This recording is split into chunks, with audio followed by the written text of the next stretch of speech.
Hello, friends. I hope this story finds you with one quiet minute today. A thick letter appeared at the gate, demanding a DNA test and claiming grandparental interest in Min. CCTV then showed two men approaching Jack's car and Jack stepping into their vehicle without a sound. Hours later, an unknown number called. Jack sounded strained but safe and warned, "Don't open the gate for anyone. Trust Mr. Dung and Officer Thu." Then the call cut, and the next attack didn't come as shouting. It came as silence at the latch. In that silence, one wrong click could bring strangers into a home with children. If you'd like more gentle stories with strong hearts, please like this video and subscribe. Today we'll step into this evening, where love is tested by one locked gate. After Tu Tien finally faced the past in daylight, the ex-mother-in-law tried a new weapon, paperwork. The letter was thick, serious-looking, and cold. It demanded a DNA test and used the phrase grandparental interest in Min, as if a child could be turned into a claim and filed away.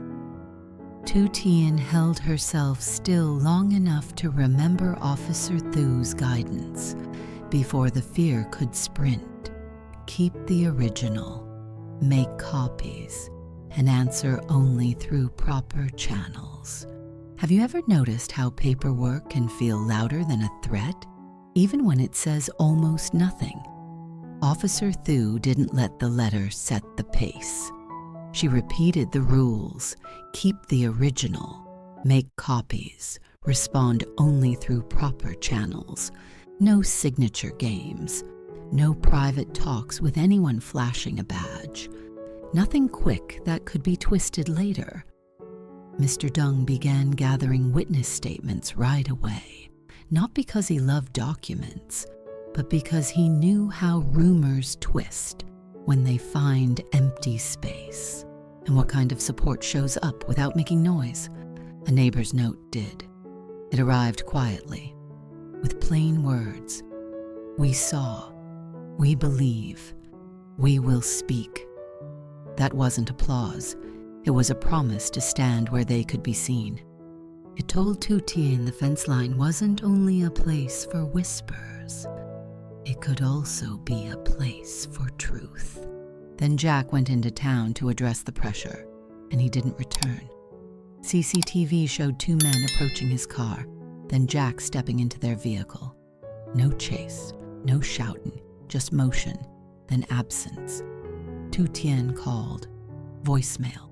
She called again. Voicemail again. Time kept moving, and each minute felt heavier than the last.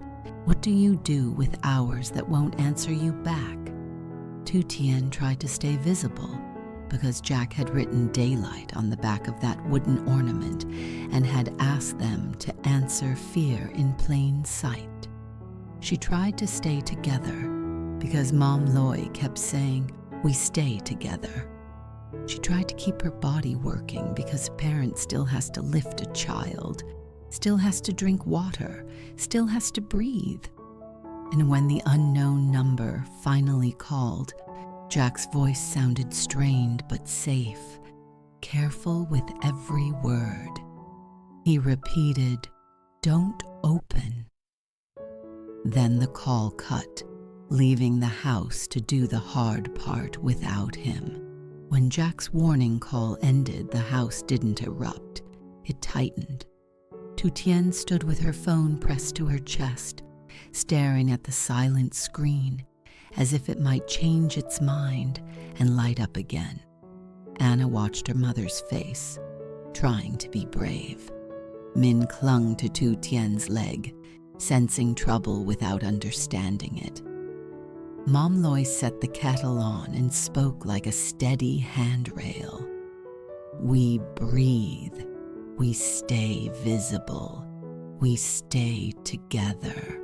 Why does a simple sentence sometimes hold up a whole room? Because it gives everyone the same job. Officer Thu's rules were clear. No signatures, no private talks with anyone flashing a badge, and no opening the latch unless Thu stood beside them. Mom Loy didn't debate those rules.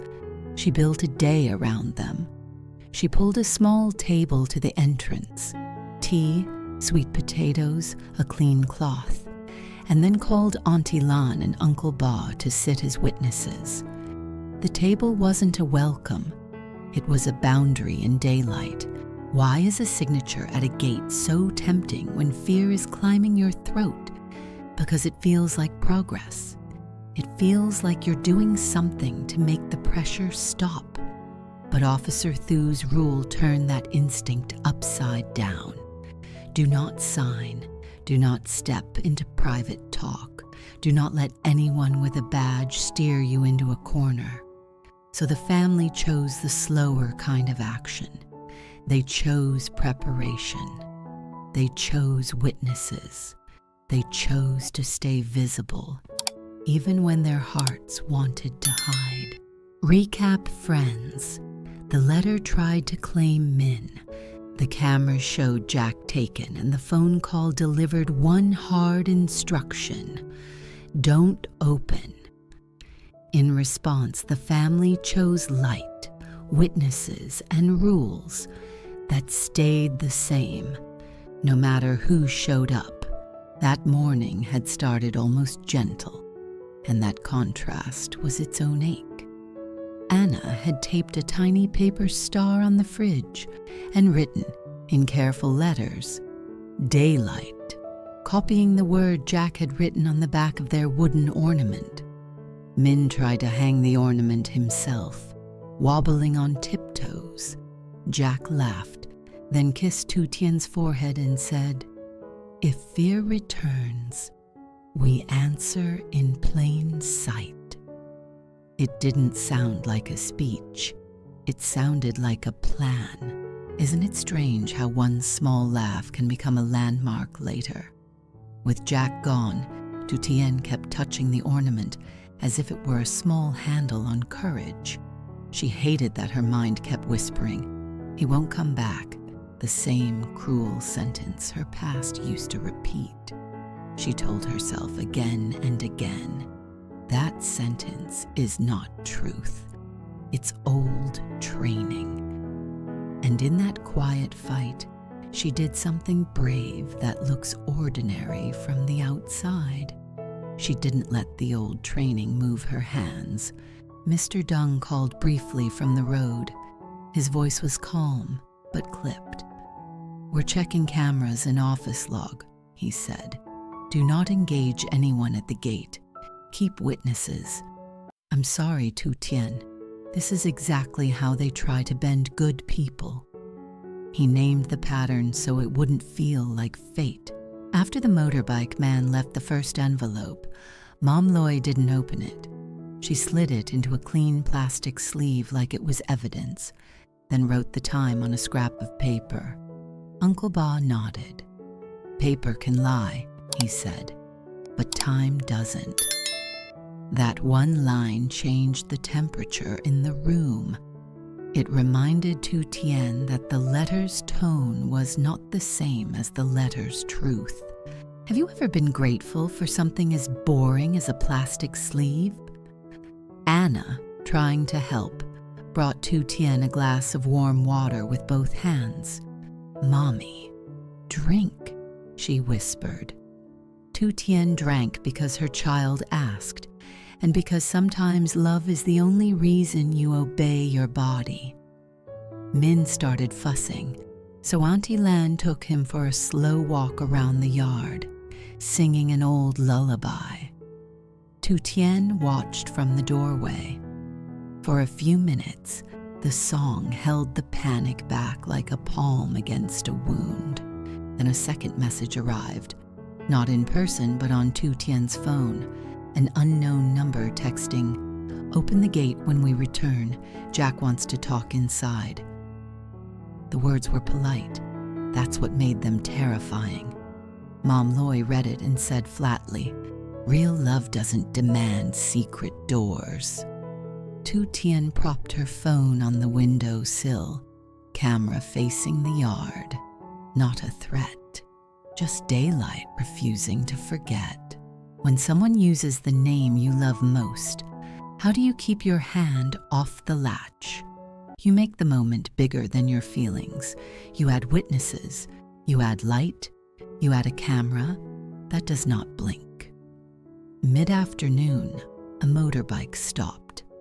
A man in a neat shirt approached with a brown envelope and a badge he flashed too fast to read.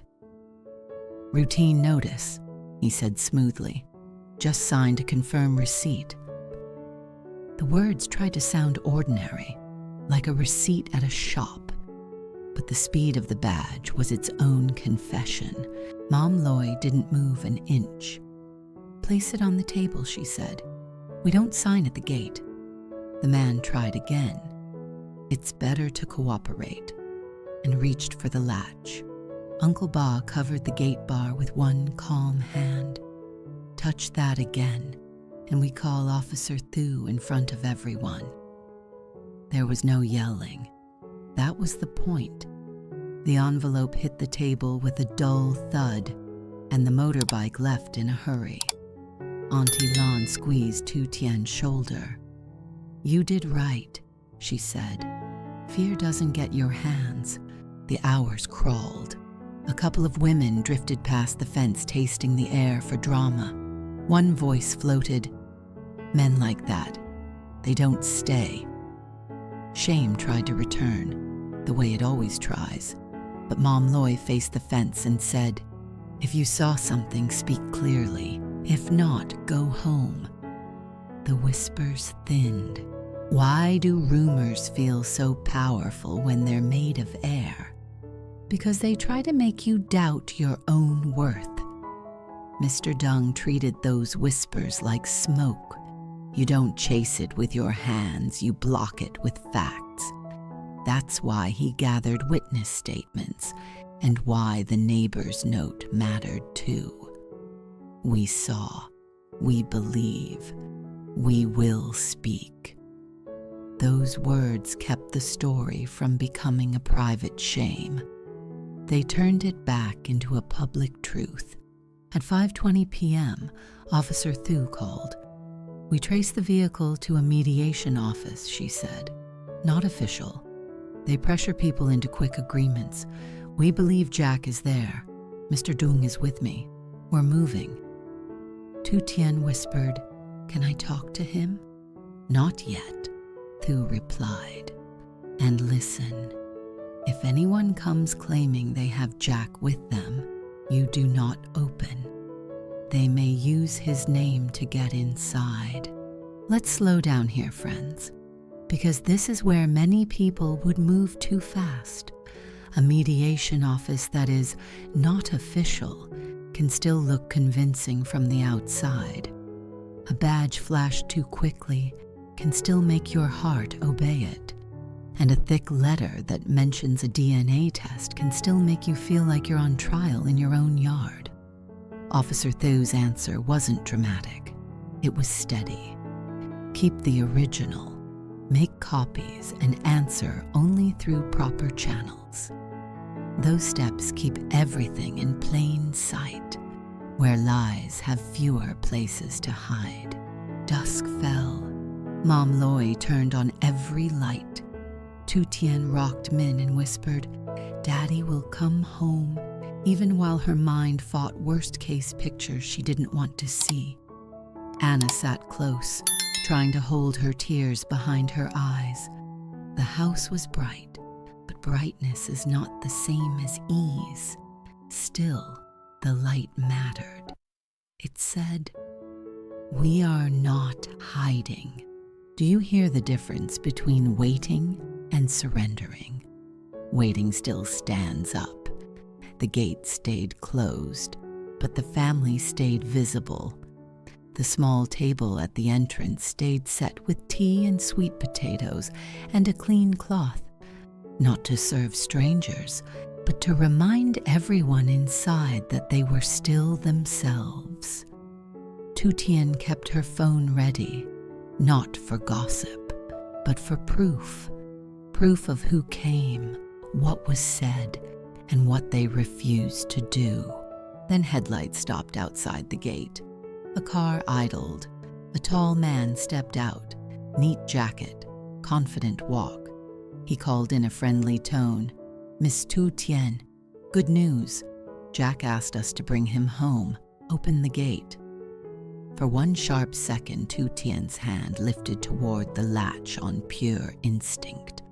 Love, relief, desperation. Then it froze as Jack's warning echoed again. "Don't open." Tu Tien called, "Roll the window down, let me see him." The man smiled. "He's tired. Don't make a scene. Just open." Uncle Ba and Auntie Lan rose beside her without a word. Mom Loy spoke, calm and cutting. "We don't invite strangers into a home with children. Show Jack or leave." The man's friendliness cooled. He leaned closer. "Last chance. Open it." Have you ever watched a smile turn into pressure right in front of you? Tu Tien's phone buzzed. "Do not open." She stepped back from the latch and raised her voice so the fence line could hear. "Officer Thu is coming. If Jack is here, you can wait." The man's jaw twitched. He looked at the witnesses and the camera on the sill. He looked at the lights spilling onto the yard. Then he spun, jumped into the car, and the vehicle roared away, throwing dust into the light. Anna broke into tears. "They said Daddy was here." Tu Tien held her tight. "That's why it was dangerous," she whispered, "because it sounded like hope." She didn't scold Anna for believing it. She didn't scold herself for wanting it. She simply named the trap out loud, so it couldn't hide in the softness of polite words. Recap again, friends. A letter tried to turn Min into a document. A stranger tried to turn Jack into a lever, and both were aimed at the same latch. But Tu Tien kept the gate locked, kept the home bright, and kept witnesses beside her. No signatures, no private talks, no opening without Officer Tho. Tu Tien checked the windowsill camera and the timestamps again. It felt silly to count seconds when her husband was missing, but evidence is what stops a bully from rewriting a night. Mom Loy kept the lights on, kept Min fed, and kept Anna's hands busy folding napkins. Ordinary tasks became armor for as long as needed. Minutes later, Officer Thu called again. "We're close," she said. "They're moving Jack, and they may drive him past your road to make you open the gate." Tu Tien listened, and she could almost see the strategy. Roll past with a name you love, offer good news, and hope your hands move faster than your judgment. How do you keep hope from running ahead of safety when everything in you wants relief? Tu Tien looked at the gate, open, lit, watched, and chose something inside the fear. Her love would not become the key that unlocks her home. She remembered the thick letter in its sleeve, the phrase grandparental interest, and the way cooperate had sounded at the gate earlier. She remembered Jack's line from that gentle morning. If fear returns, we answer in plain sight. So she stayed visible. She stayed together. And that, friends, is where the night holds its breath. In the end, nothing flashy saved this family. A clean table by the gate, a phone camera on the sill, and witnesses who stayed close did. Tu Tien faced a letter demanding a DNA test and claiming grandparental interest in Min, and she followed Officer Thu's rule. Keep the original, make copies, respond only through proper channels. When Jack vanished, CCTV showed him stepping into another vehicle, and his strained call carried one warning: don't open the gate. Even when a man arrived promising good news, Tu Tien held the latch and chose daylight over desperation. If you've faced pressure this way, remember, slow steps and witnesses can save you. Next time, we follow Officer Thu to that fake mediation office and learn what Jack risked to protect them. Until then, take care of yourself and follow for part 4.